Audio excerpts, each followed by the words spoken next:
भागो भागो।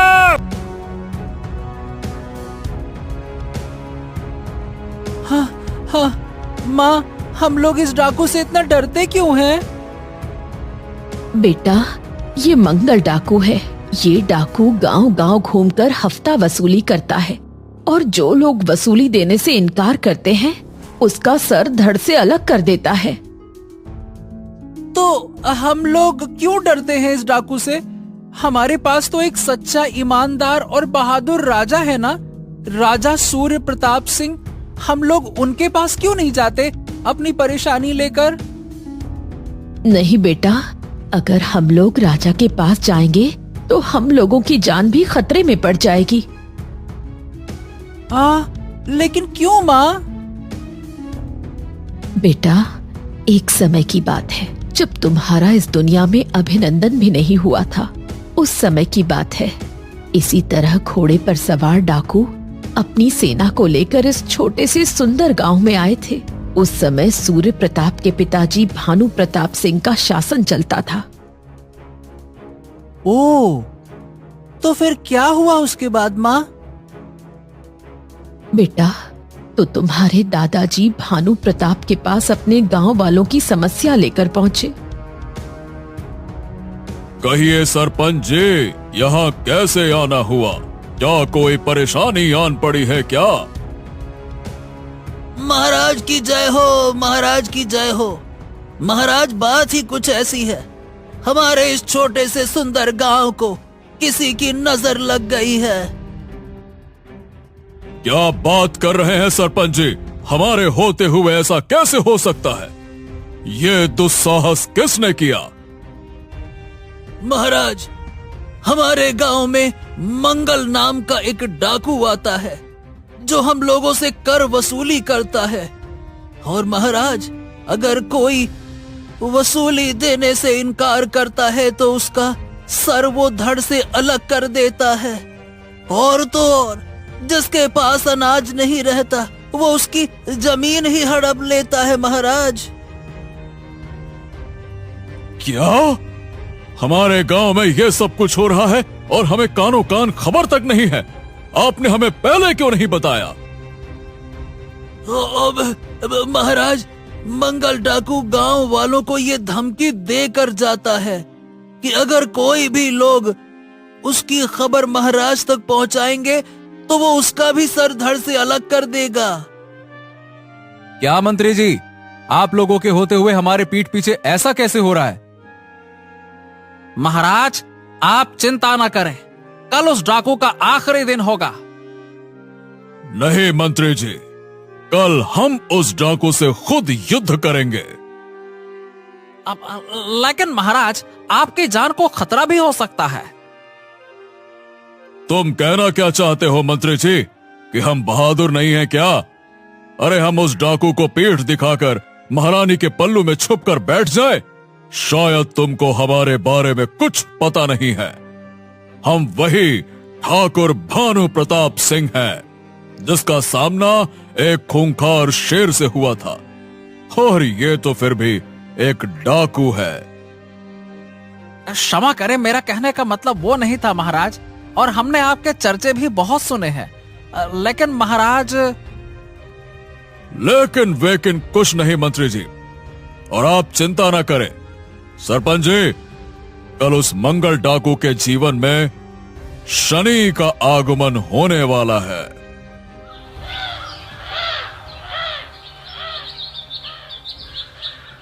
अगले दिन फिर मंगल डाकू उसी गांव में फिर से वसूली करने के लिए जाता है और इधर भानु प्रताप सिंह अपनी सेना के साथ आता है।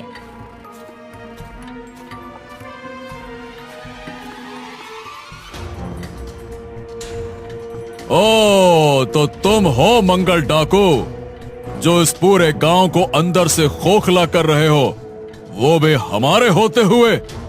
अरे तुम्हें जरा सा भी भय नहीं है कि तुम्हारा क्या होगा?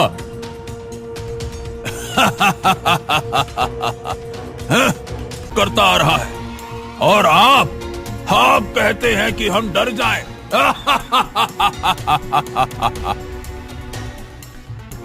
अच्छा, तो ऐसी बात है। ठीक है, वैसे भी तुम जैसे लोगों को बिना मरे ज्ञान नहीं मिलता है।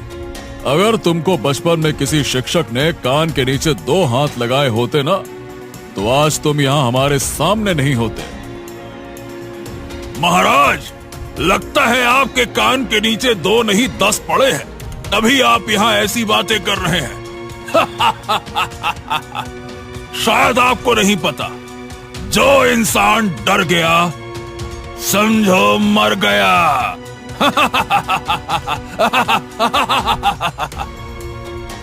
तो ठीक है, अब तुम वही करने के लिए तैयार हो जाओ।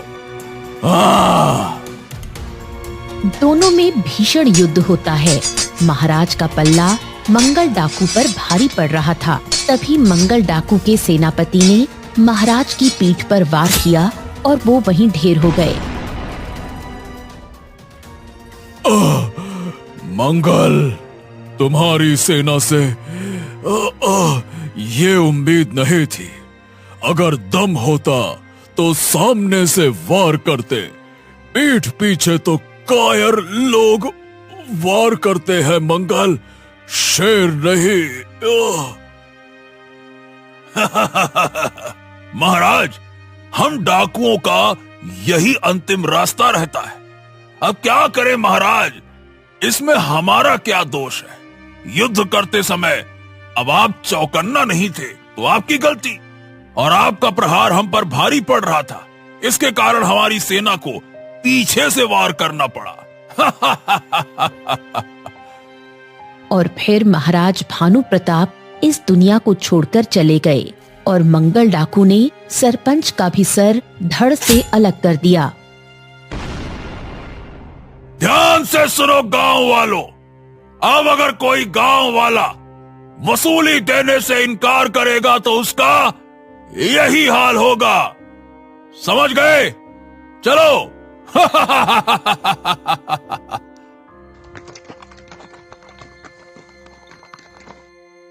तो बेटा यही कारण है कि कोई गांव वाला इसकी खबर महाराज तक नहीं पहुंचाता है। लेकिन माँ, हम लोग डरते क्यों हैं? हमारा राजा ही तो हमारी समस्या का समाधान करता है ना। ऐसा कुछ नहीं है बेटा, हम लोग इसलिए डरते हैं क्योंकि हमारे राजा सूर्य प्रताप का कोई वारिस नहीं है। अगर महाराज को कुछ हो गया तो हम लोगों की समस्या का समाधान फिर कौन करेगा? कई दिन बीत जाते हैं। फिर एक दिन मंगल डाकू उसी गांव में पहुंचता है। अरे ओ गांव वालों, कहाँ मर गए सब के सब? अरे आज की वसूली नहीं देना है क्या? बाहर आ जाओ। तभी गांव वालों से एक एक करके मंगल डाकू हफ्ता वसूलने लगता है।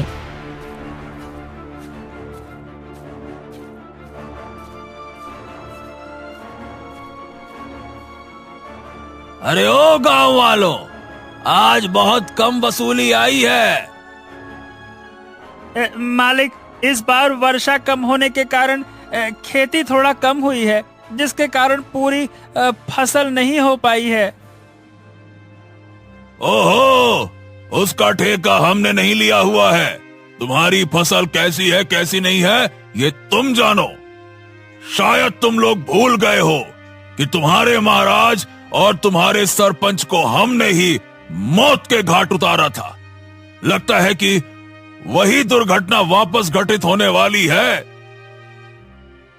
नहीं मालिक, अगली बार से ऐसा नहीं होगा। इस बार माफ कर दे, माफ कर दीजिए मालिक। इस बार तुम लोगों को माफ करता हूं, लेकिन अगली बार से ऐसा हुआ तो इस गांव में हर दिन एक व्यक्ति का जनाजा उठ जाएगा, याद रखना। चलो। इतना कहकर डाकू अपनी सेना के साथ वापस लौट जाता है और इधर महल के दरबार में सभी मंत्रीगण, महाराज और गुरुदेव उपस्थित थे। गुरुदेव को प्रणाम। तथास्तु।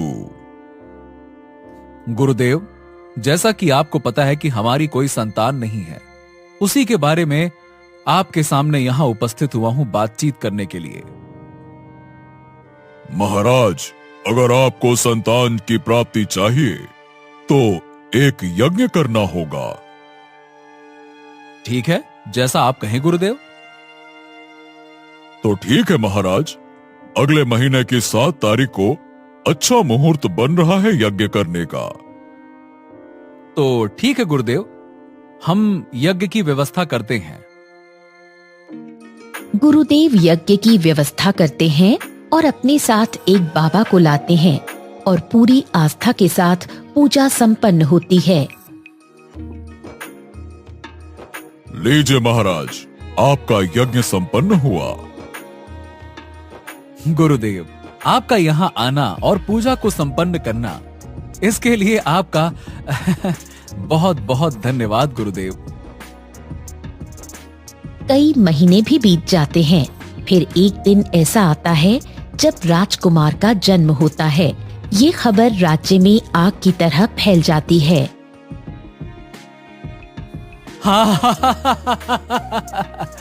अरे आखिरकार आज वो दिन आ ही गया जिसका हमें सालों से इंतजार था।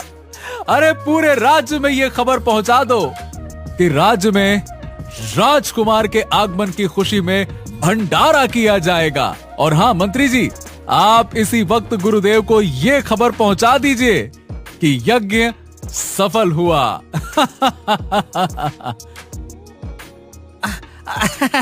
जय महाराज, जैसा आप कहें, आपके आदेश का पालन होगा।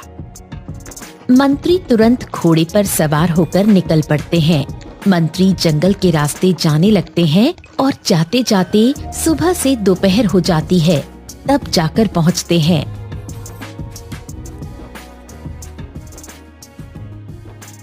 गुरुदेव को मेरा सादर प्रणाम है। हाँ, सदा खुश रहो। बताओ, क्या समाचार लाए हो मंत्री जी? राज्य में कहीं कोई संकट तो आन नहीं पड़ा? नहीं नहीं नहीं गुरुदेव जी, ऐसा कुछ नहीं हुआ था, बल्कि आपके आशीर्वाद से इस राज्य में राजकुमार का आगमन हुआ है।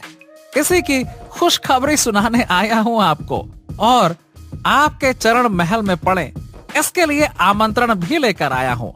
महाराज ने स्वयं कहा है। तो वो दिन आ ही गया जिसका इस राज्य को पूरे सालों साल से इंतजार था। बहुत बढ़िया। गुरुदेव मंत्री जी के साथ महल पहुंचते हैं। गुरुदेव गुरुदेव गुरुदेव गुरुदेव गुरुदेव को मेरा प्रणाम। तथास्तु वत्स। मैं सोच रहा हूं गुरुदेव कि इस राजकुमार का नामकरण आप ही करें। जैसा आप कहें महाराज।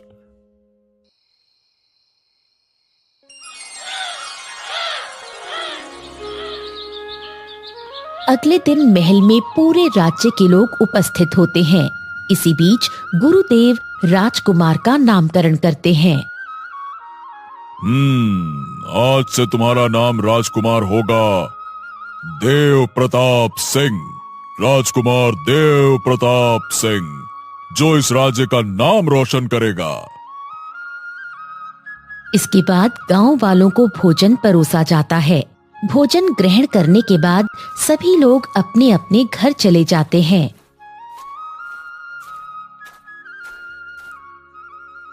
सुनिए जी, ये अच्छा मौका है महाराज को मंगल डाकू के बारे में जानकारी देने का।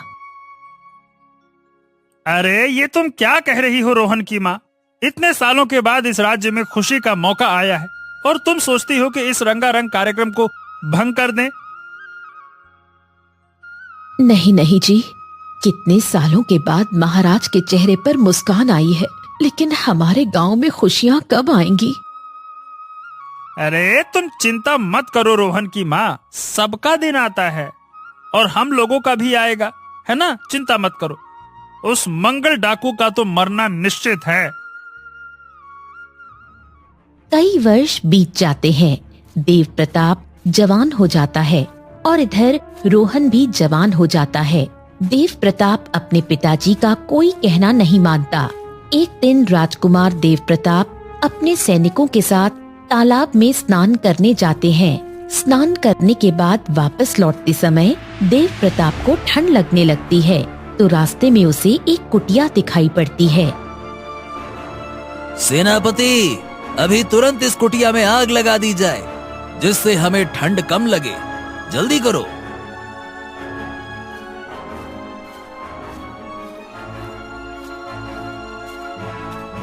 सेनापति उस कुटिया में अलाव का प्रबंध करते हैं और कुछ ही समय बाद उस घर का मालिक वहां पहुंचता है।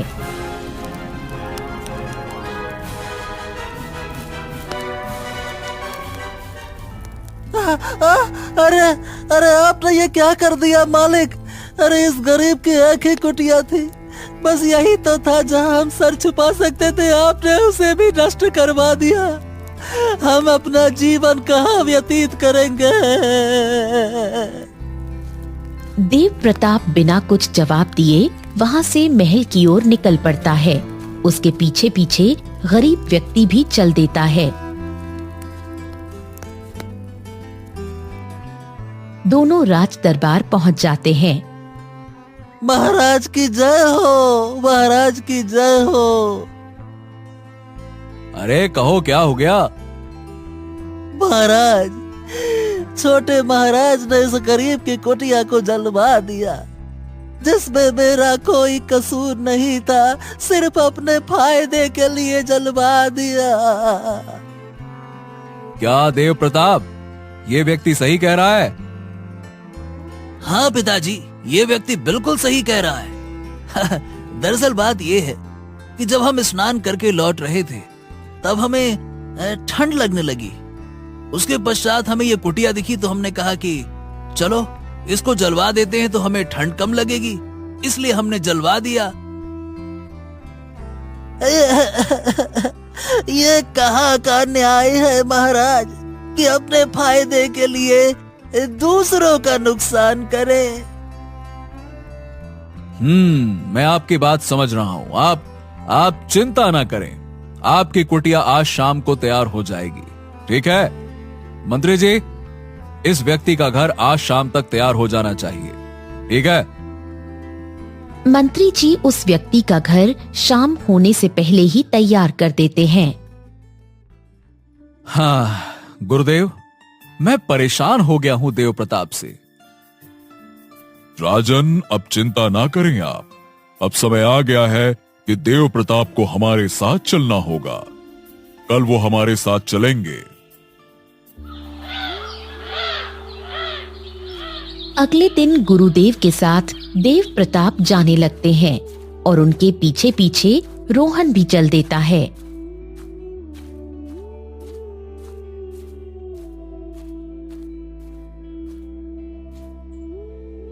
गुरुदेव और छोटे सरकार को प्रणाम।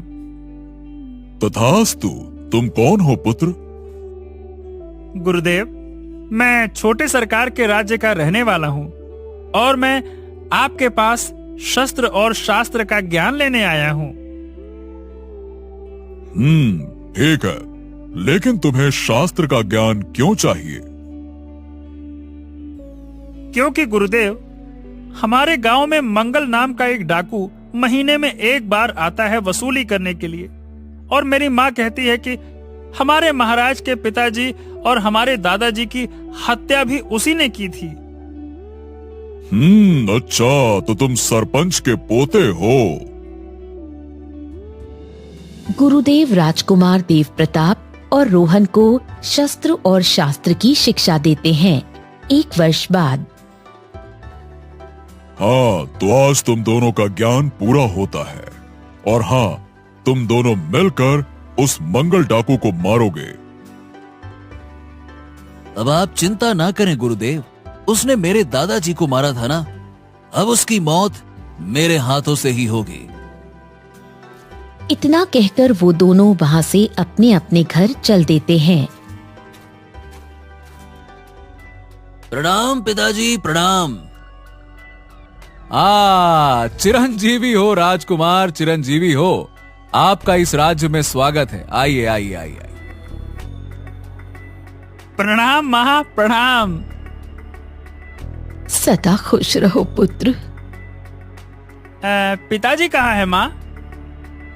बेटा, जब तुम गुरुदेव के पास गए थे तब मंगल डाकू वापस दोनों में भीषण युद्ध होने लगता है। उसके बाद राजकुमार देव प्रताप आते हैं।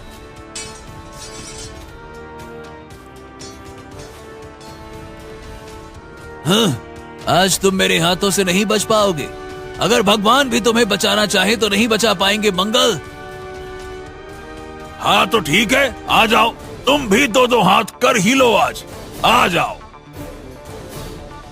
तीनों में काफी लंबे समय तक युद्ध चलता रहा।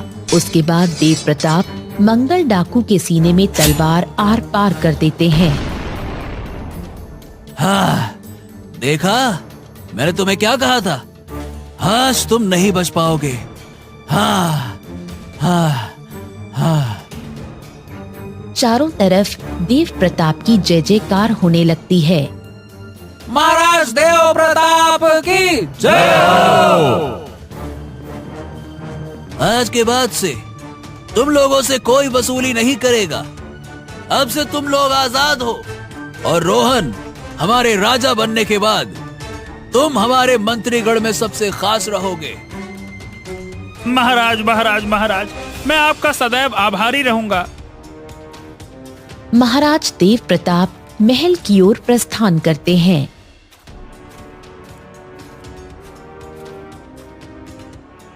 प्रणाम पिताजी। सदैव जीते रहो पुत्र। बोलो, क्या हुआ? पिताजी, हमने उस मंगल डाकू को मौत के घाट उतार दिया और आज के बाद से किसी को भी गांव में वसूली करने से पहले मुझसे सामना करना पड़ेगा। आशीर्वाद दीजिए पिताजी।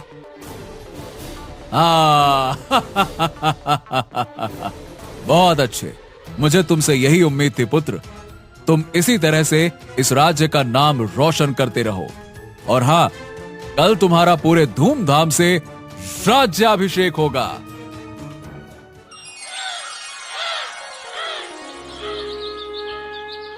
अगले दिन पूरे गांव के सामने उनका राज्याभिषेक हुआ और रोहन को अंगरक्षक बना दिया गया और गांव वाले महाराज की जय जयकार करने लगे।